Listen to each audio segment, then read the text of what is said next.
రాజ్యం కోసం. అనగనగా పిఠాపురం అనే ఒక పెద్ద సంస్థానం ఉండేది. ఆ పెద్ద సంస్థానానికి రాజు విక్రమార్కుడు. ఆయన ఎంతో మంచిగా ప్రజల్ని చూసుకుంటూ రాజ్యాన్ని పరిపాలించేవాడు. ఆయన పాలనలో ఎలాంటి సమస్యలు రాజ్యంలో ఉండేవి కావు. అలా రోజులు గడుస్తున్నాయి.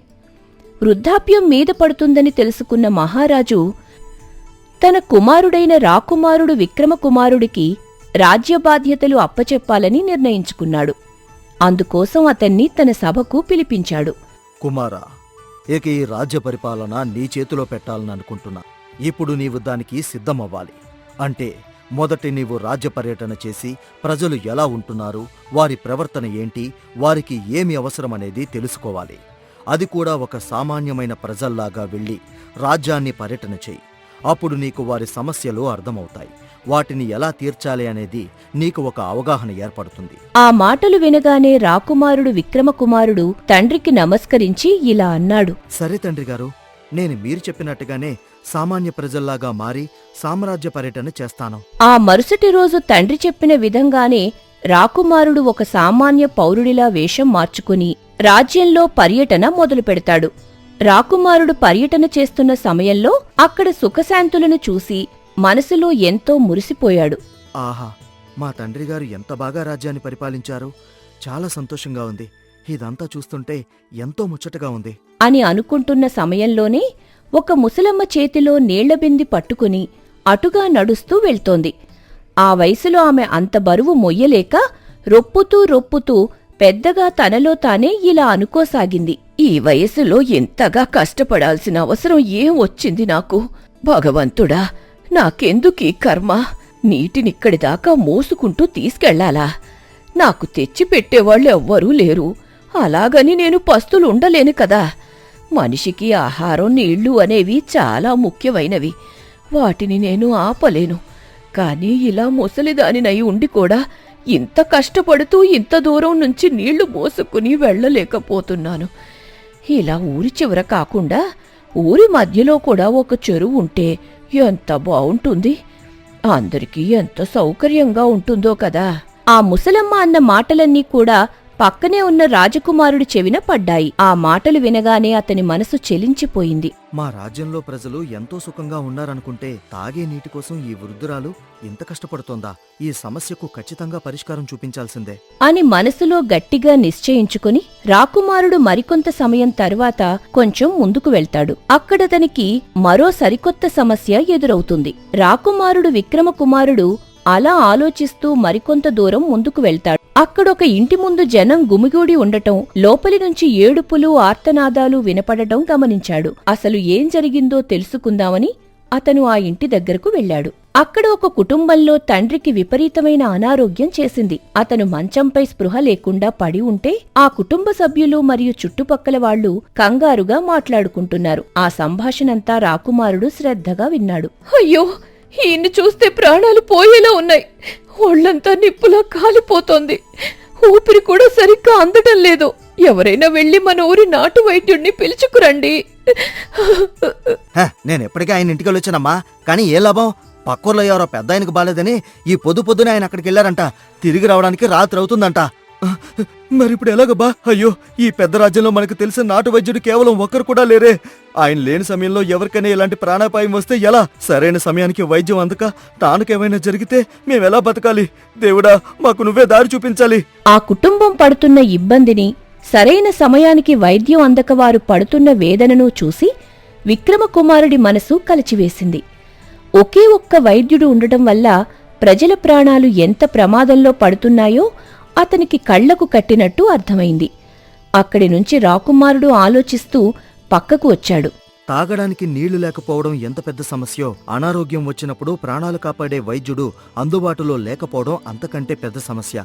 మన రాజ్యంలో కేవలం ఒక్కరే నాటు వైద్యులు ఉండటం వల్ల ఆయన లేని సమయంలో ప్రజలు ఎంతగా ఇబ్బంది పడుతున్నారో కదా. ఈ పరిస్థితి మారాలి. కేవలం ఒక్కరిపైనే ఆధారపడకుండా నాటు వైద్యం తెలిసిన ఇంకొంతమంది సమర్థులైన వైద్యులను మన రాజ్యంలోకి తీసుకురావాలి. అప్పుడే ప్రజలందరికీ ఏ సమయంలోనైనా సరే వైద్యం అందుతుంది అని మనసులో గట్టిగా నిర్ణయించుకున్నాడు. అలా రాకుమారుడు విక్రమకుమారుడు ఆలోచిస్తున్న సమయానికి అక్కడికి చిత్ర అనే ఒక అమ్మాయి వస్తుంది. ఆమె ఏమాత్రం ఆలస్యం చేయకుండా తన దగ్గరున్న మూలికలతో ఆ వృద్ధుడికి వైద్యం చేయటం మొదలుపెడుతుంది. కొద్దిసేపటికే ఆ వృద్ధుడు కళ్ళు తెరిచి నెమ్మదిగా కోలుకుంటాడు. అది చూసి అక్కడ ఉన్న జనమంతా ఎంతో సంతోషపడతారు. పక్కనే ఉండి ఇదంతా గమనిస్తున్న రాకుమారుడు ఆశ్చర్యపోతాడు. ఈ అమ్మాయి ఎవరు? ఇంత అద్భుతంగా సమయస్ఫూర్తితో వైద్యం చేసి ఒకరి ప్రాణాన్ని కాపాడింది అని మనసులో అనుకుంటూ ఉండగా ఆ వృద్ధుడి కొడుకు చిత్ర దగ్గరకు వచ్చి ఇలా అన్నాడు. అక్క, మీరు సరైన సమయానికి వచ్చి నా తండ్రి ప్రాణాలను కాపాడారు. మీలాంటి ప్రతిభున్న వాళ్ళు మన రాజ్యంలో చాలా అవసరం. అలాగే మిమ్మల్ని రాజ్యంలో అధికారిక నాటు వైద్యురాలుగా రాజుగారు నియమించాలని నేను కోరుకుంటున్నాను. ఆ మాటలు వినగానే చిత్ర నిట్టూరుస్తూ బాధగా ఇలా అంది. నేను కూడా అదే ఆలోచిస్తున్నాను తమ్ముడు. కాని ఏం చేయటం? గత కొంతకాలం నుంచి నేను రాజుగారికి మంత్రిగారికి కబురు పంపిస్తున్నాను. అక్కడి నుంచి ఎలాంటి సమాధానం రాలేదు. పైగా అనుమతి లేకుండా ఇలా నాటు వైద్యం చేస్తే నాకు శిక్ష పడుతుందని భయపడుతూనే ఇరుగు పొరుగు వారి ప్రాణాలు కాపాడటానికి ఈ చిన్న చిన్న వైద్యాలు చేయటం తప్పడం లేదు. రేపొద్దునెవరైనా నా మీద రాజుగారికి ఫిర్యాదు చేస్తే నా పని గోవిందా అని భయంగా ఉంది. ఆమె బాధను ఆవేదనను చూసిన రాకుమారుడు వెంటనే చిత్ర దగ్గరకు వచ్చి ధైర్యం చెబుతూ ఇలా అన్నాడు. మీరేమి చింతించకండి. నేనిప్పుడే రాజుగారితో మాట్లాడతాను. నేను రాజుగారికి చాలా బాగా తెలిసినవాణ్ణి. మీ సమస్యను నేనే స్వయంగా ఆయనకు వివరిస్తాను. ఆ మాట వినగానే చిత్ర ముఖంలో ఆనందం వెల్లివిరిసింది. ఆమె సంతోషంగా ఇలా అంది. నిజంగానా? మీరు ఆ పుణ్యం కట్టుకోండి. మీ వల్ల నాలాంటి ఎంతో మంది వైద్యులకు న్యాయం జరుగుతుంది. ప్రజల ప్రాణాలు కూడా నిలుస్తాయి. అప్పుడు విక్రమకుమారుడు సరేనని చెప్పి చిత్రను తన వెంట పెట్టుకుని నేరుగా పిఠాపురం రాజకోటలోకి తీసుకువెళ్తాడు. రాకుమారుడు సామాన్య వేషాన్ని తీసేసి తన అసలు రూపంలో తండ్రి ముందు నిలబడతాడు. తనను తీసుకువచ్చిన వ్యక్తి సాక్షాత్తు ఈ రాజ్య యువరాజు అని తెలియగానే చిత్ర ఒక్కసారిగా ఆశ్చర్యపోతుంది. దేవుడా, ఈయన సామాన్య పౌరుడనుకుంటే స్వయానా ఈ రాజ్య రాకుమారుడా? ఒక రాకుమారుడై ఉండి కూడా సామాన్య విషయంలో ప్రజల సమస్యల కోసం రాజ్యం మొత్తం తిరుగుతున్నాడా? ఎంత మంచి మనసున్న రాజుగారు రాకుమారుడు వీరు. అప్పుడు విక్రమకుమారుడు తన తండ్రి అయిన రాజు విక్రమార్కుడికి నమస్కరించి తన పర్యటనలో గమనించిన సమస్యల గురించి విడమరిచి చెప్పటం మొదలుపెట్టాడు. నేను సామాన్య ప్రజల్లా వెళ్లి మన రాజ్యాన్ని పర్యటించాను. మన పరిపాలనలో ప్రజలు సుఖంగా ఉన్నప్పటికీ కొన్ని ముఖ్యమైన సమస్యలు వారిని వేధిస్తున్నాయి. మొదటిది, ఊరి చివర ఉన్న చెరువు వల్ల వృద్ధులు తాగే నీటి కోసం మైళ్ల దూరం నడవాల్సి వస్తుంది. ఊరి మధ్యలో కూడా ఒక చెరువుంటే అందరికీ ఎంతో సౌకర్యంగా ఉంటుంది. ఇంకా రెండో సమస్య, మన రాజ్యంలో నాటు వైద్యుల కొరత తీవ్రంగా ఉంది. కేవలం ఒక్కరే వైద్యులు ఉండటం వల్ల ఆయన అందుబాటులో లేని సమయంలో ప్రజలు ప్రాణాపాయ స్థితిలో కొట్టుమిట్టులాడుతూ ఉన్నారు. మూడో సమస్య ఏంటంటే, ఈ చిత్ర లాంటి ఎంతోమంది నైపుణ్యం ఉన్న వైద్యులు మన రాజ్యంలో సేవలందించడానికి సిద్ధంగా ఉన్నా వారికి అనుమతులు లభించక శిక్ష పడుతుందేమోనని భయంతో వెనకడుగు వేస్తున్నారు. వీరికి వెంటనే మనం అధికారిక గుర్తింపు ఇవ్వాలి తండ్రిగారు. రాకుమారుడు అంత స్పష్టంగా ప్రజా సమస్యలను వివరించడం చూసి మహారాజు విక్రమార్కుడు ఎంతో గర్వపడ్డాడు. వెంటనే చిత్రవైపు తిరిగి మాట్లాడటం మొదలుపెట్టాడు. చిత్ర, నీ ప్రతిభను సమయస్ఫూర్తిని చూసి నేను ఎంతగానో అభినందిస్తున్నాను. ఈ రోజు నుంచే నిన్ను పిఠాపురం సంస్థానపు అధికారిక నాటు వైద్యురాలుగా నియమిస్తున్నాను. నీకు వైద్యం చేయడానికి కావలసిన అన్ని సదుపాయాలు, మౌలిక గదిని ఏర్పాటు చేయిస్తాను. నీలాంటి వాళ్లు మన రాజ్యానికి ఎంతో అవసరం. ఆ మాటలు వినగానే చిత్ర కళ్లల్లో ఆనంద బాష్పాలు తిరిగాయి. ఆమె మహారాజుకి రాకుమారుడికి చేతులు జోడించి నమస్కరించింది. మహారాజా, నాలాంటి సామాన్యమైన దానికి ఇంత పెద్ద గౌరవాన్నిచ్చినందుకు మీకు జీవితాంతో రుణపడుంటాను. అలాగే రాకుమారా, మీరు ఆ రోజు సమయానికొచ్చి నాకు అండగా నిలబడకపోతే నా ప్రతిభ ఈ కోట దాటి వచ్చేది కాదు. మీకు నా ప్రత్యేక కృతజ్ఞతలు. ఆ తర్వాత రాజుగారు సభలో ఉన్న ఒక ముఖ్య అధికారిని పిలిచి ఇలా ఆదేశించారు. అధికారి వర్యులారా, వెంటనే ఊరి మధ్యలో ప్రజలందరికీ సౌకర్యంగా ఉండేలా ఒక పెద్ద చెరువును తవ్వించే ఏర్పాట్లు చేయండి. ఆ వృద్ధురాలితో పాటు ఊరి ప్రజలెవరూ నీటి కోసం ఇబ్బంది పడకూడదు. రాజుగారి ఆదేశం రాగానే అధికారులు ఆ పనిలో నిమగ్నమైపోతారు. ఇక ఆ తర్వాత రాకుమారుడు విక్రమకుమారుడు చిత్ర ఇద్దరూ కలిసి రాజకోట నుండి బయటకు వస్తారు. చిత్ర ముఖంలో ఎనలేని సంతోషం కనిపిస్తుంది. రాకుమారా, మీరు నిజంగా చాలా గొప్ప పని చేశారు. ఇలా సామాన్య వేషంలో రాజ్య పర్యటన చేసి మాలాంటి సామాన్య ప్రజల సమస్యలు తెలుసుకోవాలనే ఆలోచన చాలా గొప్పది. అయినా ఈ ఆలోచన మీ తండ్రి గారిది. మీరు దాన్ని చాలా సక్రమంగా నిర్వర్తించారు. ఆమె అన్న మాటలకు రాకుమారుడు ఒక్కసారిగా ఆశ్చర్యపోయి చూశాడు. చిత్ర, ఈ ఆలోచన నా తండ్రి గారిదని నీకెలా తెలిసింది? నేను నీకు చెప్పలేదు కదా.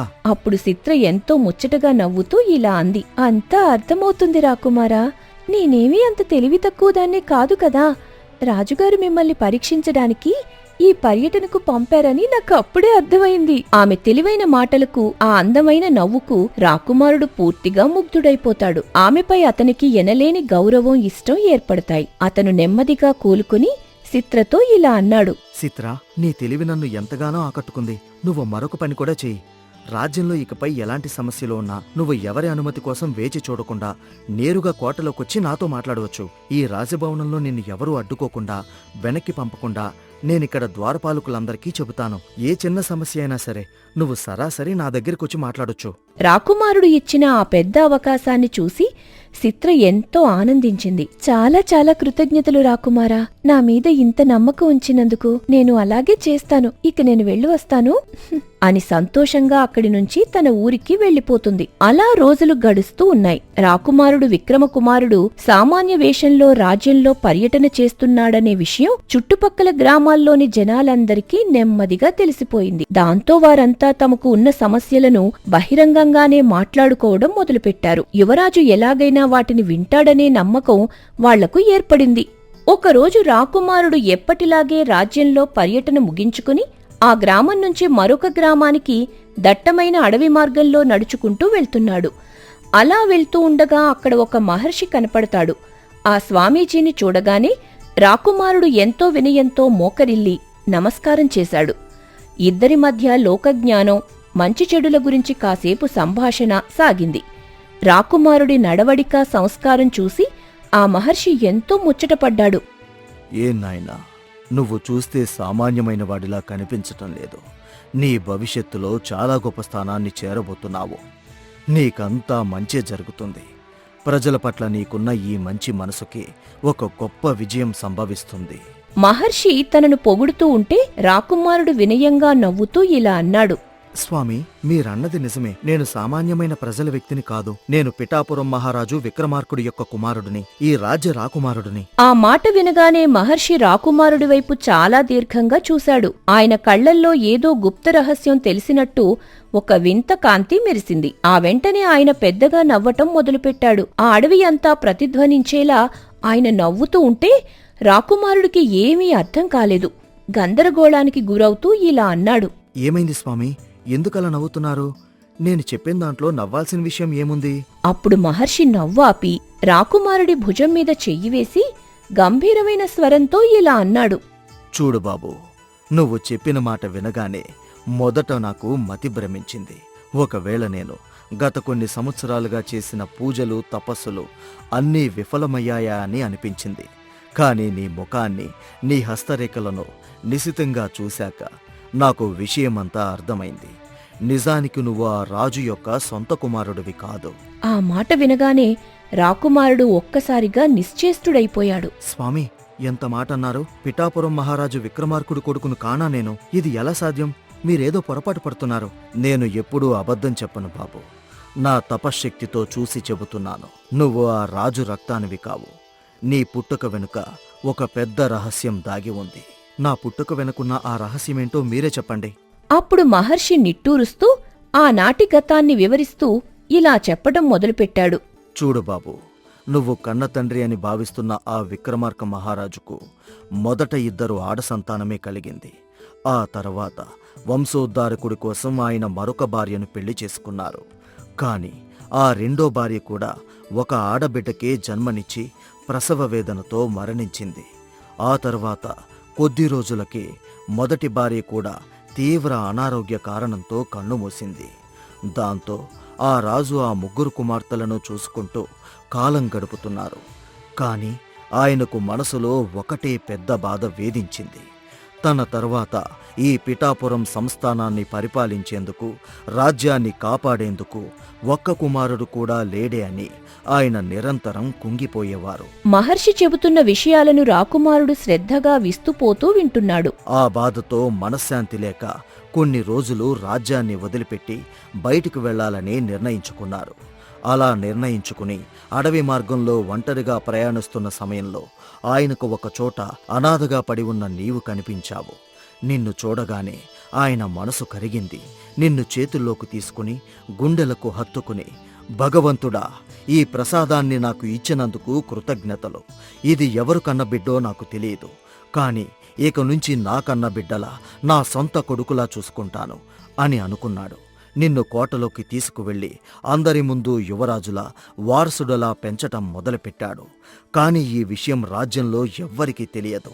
చివరికి నీ తోబుట్టువులైన ఆ ముగ్గురక్క చెల్లెలకు కూడా ఈ రహస్యం తెలియదు. మహర్షి నోటి వెంబడి ఈ ఘోర నిజం వినగానే రాకుమారుడు తీవ్రమైన ఆశ్చర్యానికి, దిగ్భ్రాంతికి లోనయ్యాడు. తన కన్నతండ్రి అనుకున్న మహారాజుకు తనకు అసలు రక్త సంబంధమే లేదని తెలిసి అతని కాళ్ల కింద భూమి కదిలినట్టయింది. రాకుమారుడు విక్రమకుమారుడు కొద్దిసేపటికి ఆశ్చర్యం నుంచి తేరుకుని తన మనసును నిబ్బరం చేసుకుని మహర్షితో ఇలా అన్నాడు.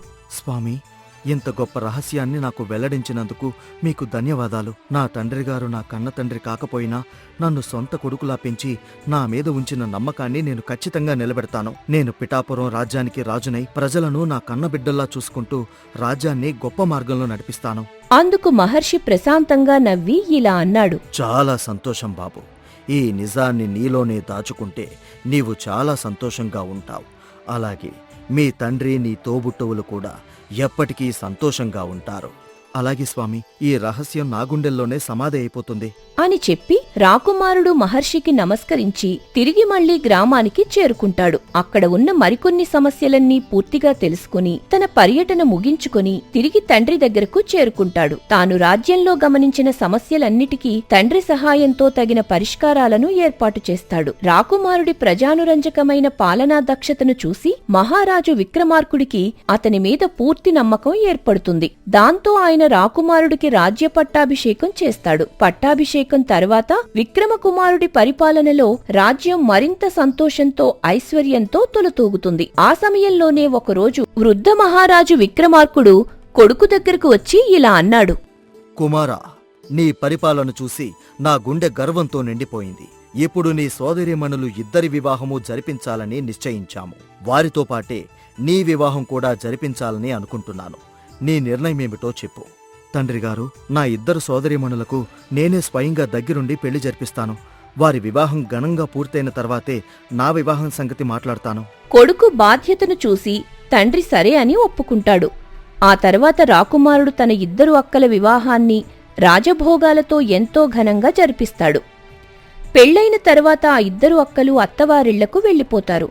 కొన్ని రోజుల తర్వాత రాకుమారుడు తన తండ్రి దగ్గరకు వచ్చి తన మనసులోని మాటను బయటపెడతాడు. తండ్రిగారు, నేను చిత్ర అనే సామాన్యమైన మహిళను పెళ్లి చేసుకోవాలనుకుంటున్నాను. ఆమె రాణి అయినప్పటికీ ఎప్పటిలాగే ప్రజలకు వైద్యమూ చేయవచ్చు. తాను ఒక రాణి అనే గర్వము ఆమెకు అస్సలు ఉండదు.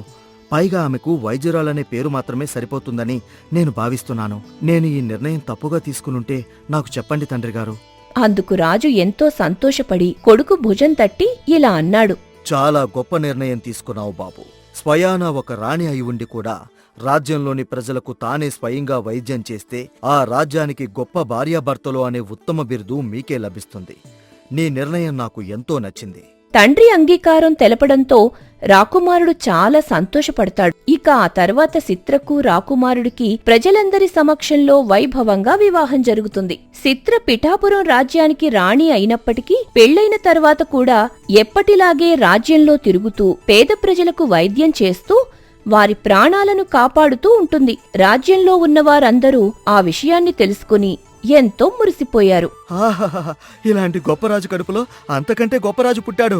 విక్రమ మహారాజు వర్ధిల్లాలి, విక్రమార్క మహారాజు వర్ధిల్లాలి, యువరాజు విక్రమకుమారుడు వర్ధిల్లాలి అంటూ ప్రజలందరూ ఆ రాజుకి రాకుమారుడికి జేజేలు పలుకుతూ ఉంటే మహారాజు విక్రమార్కుడు ఎంతో సంతోషపడతాడు.